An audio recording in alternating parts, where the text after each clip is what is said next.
Assalamualaikum warahmatullahi wabarakatuh. Berjumpa kembali bersama channel Hikmah Alam. Apa kabar semua sahabat-sahabat yang beriman? Semoga kita selalu dalam lindungan Allah Subhanahu wa taala yang Maha Pengasih lagi Maha Penyayang. Semoga kita selalu diberikan kesehatan, kesejahteraan, dan dilimpahkan rezekinya serta dimudahkan segala urusannya. Pada kesempatan kali ini kita akan membahas awal mula dari sebuah penciptaan.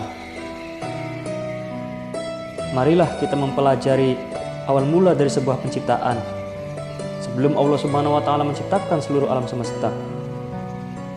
Makhluk pertama kali yang diciptakan oleh Allah Subhanahu wa taala adalah Ruh Muhammad sallallahu alaihi wasallam. Ia diciptakan dari cahaya jamalullah atau yang disebut dengan nur jamalnya Allah. Sebagaimana firman Allah dalam hadis qudsi, pertama kali yang aku ciptakan adalah Ruh Muhammad dari cahayaku. Rasulullah SAW juga bersabda, yang pertama diciptakan oleh Allah ialah ruhku, dan yang pertama diciptakan oleh Allah ialah nurku, dan yang pertama diciptakan oleh Allah ialah al-qalam, dan yang pertama diciptakan oleh Allah ialah akal. Hadis riwayat Abu Daud. Artinya adalah bahwa ruh, cahaya, al-qalam, dan akal pada dasarnya adalah satu, yaitu hakikat Muhammad. Hakikat Muhammad kemudian disebut nur karena bersih dari segala kegelapan yang menghalangi. Sebagaimana firman Allah Subhanahu wa taala, sesungguhnya telah datang kepadamu cahaya dari Allah dan kitab yang menjelaskannya. Quran surat Al-Maidah ayat 15. Hakikat Muhammad disebut juga akal karena ia yang menemukan dan memahami segala sesuatu. Hakikat Muhammad disebut juga al-qalam atau pena karena ia menjadi sebab perpindahan ilmu, seperti halnya mata pena sebagai penoreh ilmu di hamparan alam huruf atau pengetahuan yang tertulis. Ruh Muhammad adalah ruh yang termurni sebagai makhluk pertama dan asal seluruh makhluk. Ini sesuai dengan sabda Rasulullah SAW, aku dari Allah dan orang-orang beriman berasal dari diriku. Dan dari ruh Muhammad itulah Allah Subhanahu wa taala menciptakan semua roh di alam lahut dalam bentuk yang terbaik dan hakiki. Muhammad adalah nama bagi seluruh manusia di alam lahut. Alam lahut adalah negeri asal setelah 4000 tahun dari penciptaan ruh Muhammad. Allah Subhanahu wa taala kemudian menciptakan arasy dari nur Muhammad. Begitu pula seluruh makhluk lainnya diciptakan dari nur Muhammad. Kemudian ruh-ruh itu diturunkan ke alam yang terendah, maksudnya adalah ke dalam jasad manusia. Sebagaimana firman Allah Subhanahu wa taala, kemudian kami kembalikan dia ke tempat yang serendah-rendahnya. Quran surat At-Tin ayat 5. Proses turunnya adalah setelah ruh diciptakan di alam lahut, kemudian ia diturunkan ke alam jabarut. Lalu di sana ia dibalut dengan cahaya jabarut sebagai pakaian antara dua harom, yaitu dua tempat antara dimensi ketuhanan dan dimensi makhluk di alam kabir. Ruh di lapisan kedua ini disebut ruh sultani. Selanjutnya diturunkan lagi ke alam malakut dan dibalut dengan cahaya malakut yang kemudian disebut dengan ruh ruhani. Kemudian diturunkan lagi ke alam mulki dan dibalut dengan cahaya mulki. Ruh di lapisan keempat inilah yang disebut dengan ruh jasmani. Selanjutnya Allah Subhanahu wa taala menciptakan jasad-jasad. Sebagaimana firman Allah Subhanahu wa taala, dari bumi atau tanah itulah kami menjadikan kamu, dan kepadanya kami akan mengembalikan kamu, dan daripadanya kami akan mengeluarkan kamu pada waktu yang lain. Quran surat Toha ayat 55. Setelah tercipta jasad-jasad, Allah Subhanahu wa taala memerintahkan ruh di alam mulki tadi agar masuk ke dalam jasad-jasad itu, dan ruh pun masuk ke dalamnya. Sebagaimana firman Allah Subhanahu wa taala, dan aku tiupkan ruh ciptaanku dariku. Quran surat Al-Hijr ayat 29. Ketika ruh berada di dalam jasad dan merasa senang di dalamnya, ruh lupa akan perjanjian awal di alam lahut, yaitu hari perjanjian ketika Allah Subhanahu wa taala bertanya, "Bukankah aku ini Tuhan kalian?" Lalu mereka menjawab, "Betul, Engkau Tuhan kami, kami bersaksi." Quran Surat Al-A'raf ayat 172. Akibat ruh lupa pada perjanjian awalnya, maka ia tidak dapat kembali ke alam lahut sebagai negeri asal. Dengan kasih-Nya, maka Allah Subhanahu wa taala pun menolong ruh-ruh itu dengan menurunkan kitab-kitab samawi yang mengingatkan mereka tentang negeri asal. Sebagaimana firman Allah Subhanahu wa taala, "Dan ingatkanlah mereka pada hari-hari Allah." Quran Surat Ibrahim ayat 5. Maksud hari-hari Allah adalah hari saat pertemuan antara Allah Subhanahu wa taala dengan seluruh arwah di alam lahut. Adapun para nabi, mereka datang ke bumi dan kembali ke akhirat. Badan mereka di bumi, sedangkan ruh intinya berada di negeri asal. Karena adanya peringatan ini, sangat sedikit orang yang sadar yang berkeinginan sampai ke negeri asal. Dan selanjutnya, kita akan membahas asal mula penciptaan bumi, alam semesta, dan ruh. Pada awalnya, alam semesta ini tidak mengenal perhitungan tanggal, waktu, detik, menit, dan jam, hari, minggu, bulan, serta tahun. Sebab waktu itu Allah belum menciptakan matahari dan bulan yang dijadikan sebagai sumber perhitungan waktu. Saat itu, yang ada hanyalah Zat yang Maha Esa, Allah Sang Maha Pencipta. Dialah yang menciptakan alam semesta beserta seluruh isinya. Allah menciptakan bumi dan seluruh isinya tanpa bantuan dan tanpa menggunakan alat. Jika Allah menghendaki sesuatu, cukuplah Allah mengatakan kun, jadilah, maka jadilah seperti yang dikehendakinya. Simaklah firman Allah Subhanahu wa taala berikut ini. Sesungguhnya keadaannya apabila Dia menghendaki sesuatu hanyalah berkata kepadanya, jadilah, maka jadilah ia. Quran Surat Yasin ayat 82. Di dalam hadis qudsi disebutkan yang artinya, "Aku adalah istana yang tersembunyi, maka aku suka dikenal. Lalu aku ciptakan makhluk supaya ia mengenal aku." Di dalam surat Yunus ayat 3, Allah Subhanahu wa taala berfirman, "Sesungguhnya Tuhan kamu, Dialah Allah yang menciptakan langit dan bumi dalam 6 masa. Kemudian Dia bersemayam di atas Arsy atau singgasana untuk mengatur segala urusan.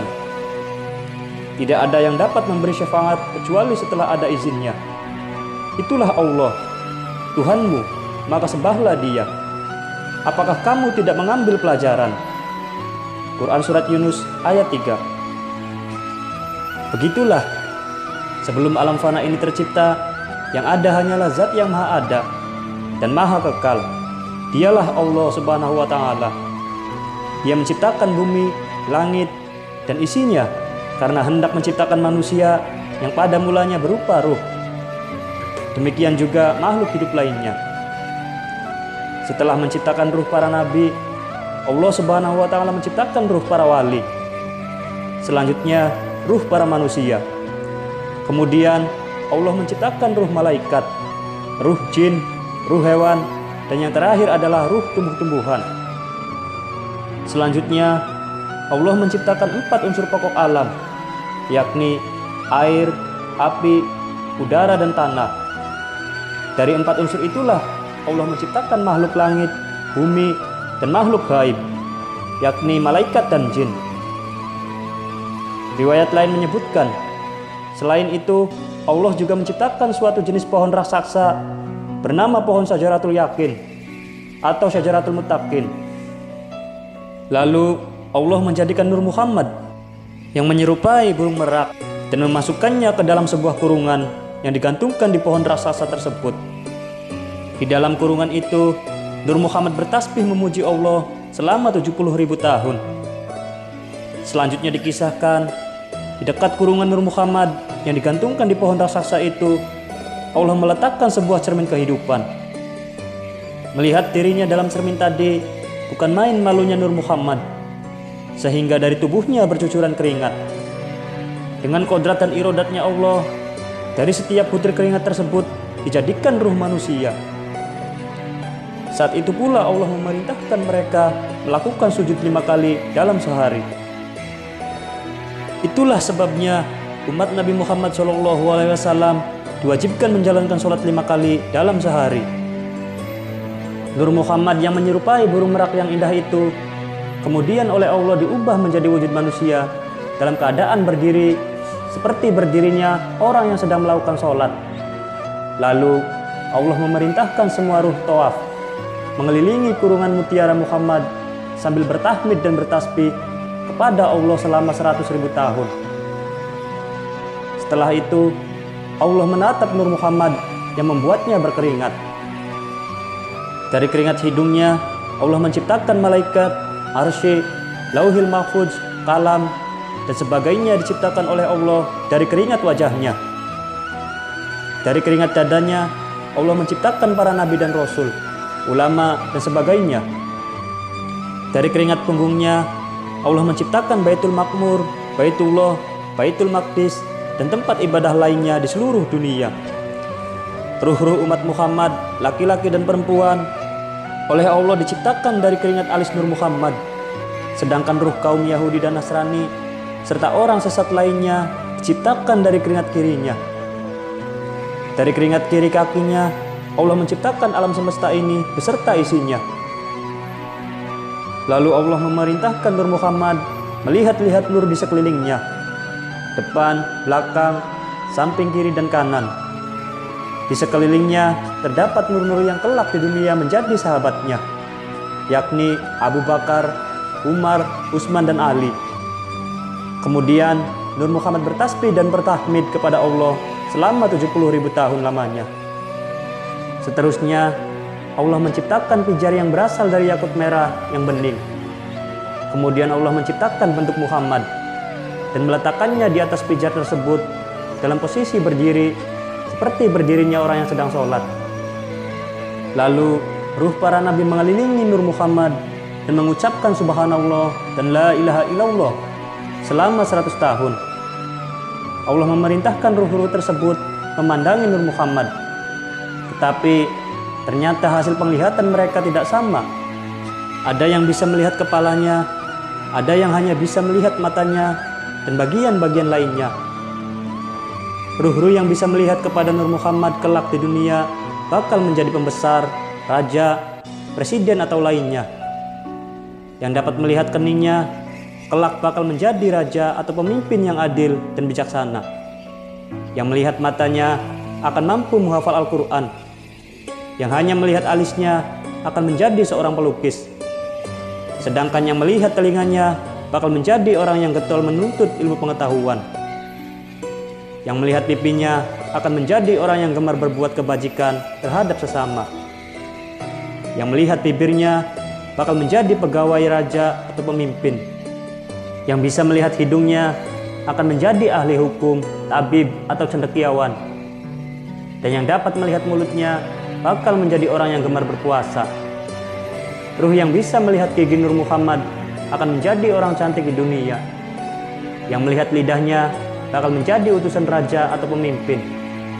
Yang bisa melihat tenggorokannya akan menjadi penasihat, dai, atau muadzin. Yang dapat melihat janggutnya bakal menjadi orang yang suka berjihad di jalan Allah. Yang bisa melihat tengkuknya bakal menjadi orang yang pintar berdagang. Yang melihat lengannya akan menjadi penembak atau pemanah ulung atau penunggang kuda.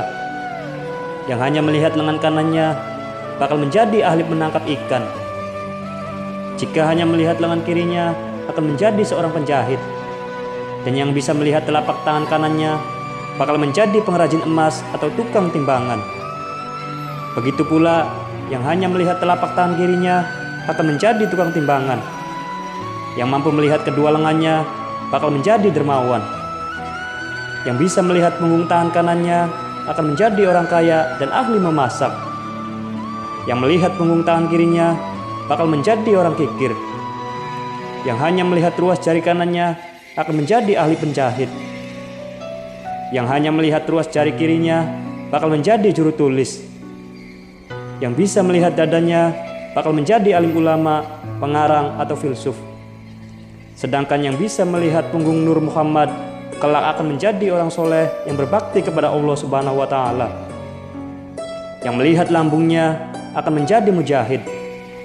Yang mampu melihat perutnya bakal menjadi orang yang tidak serakah terhadap kesenangan dunia. Yang mampu melihat kedua lututnya bakal menjadi orang yang rajin mengerjakan sholat. Yang mampu melihat kedua kakinya bakal menjadi pemburu ulung. Yang bisa melihat telapak kakinya bakal menjadi penggembara dunia. Dan yang bisa melihat bayangannya bakal menjadi penyanyi, penari atau pemusik.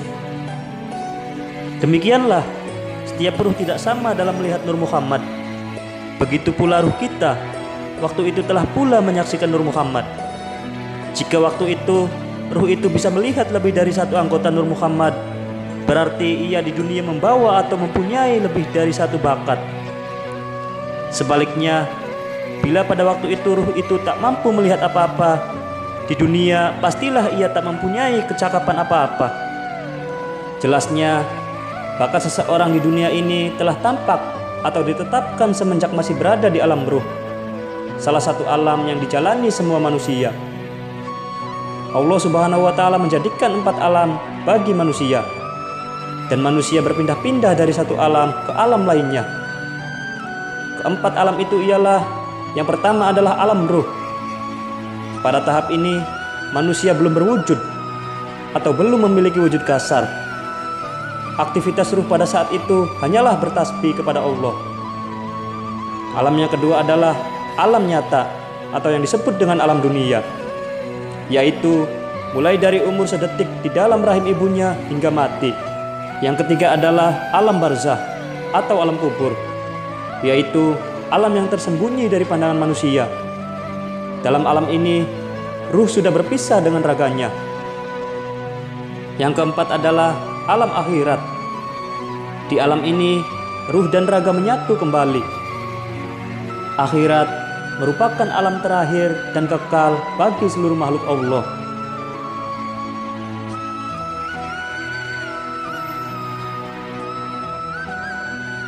Demikianlah pembahasan kita kali ini mengenai awal mula dari sebuah penciptaan. Semoga pembahasan ini bermanfaat untuk menambah wawasan dan ilmu pengetahuan kita. Cukup sekian pembahasan ini.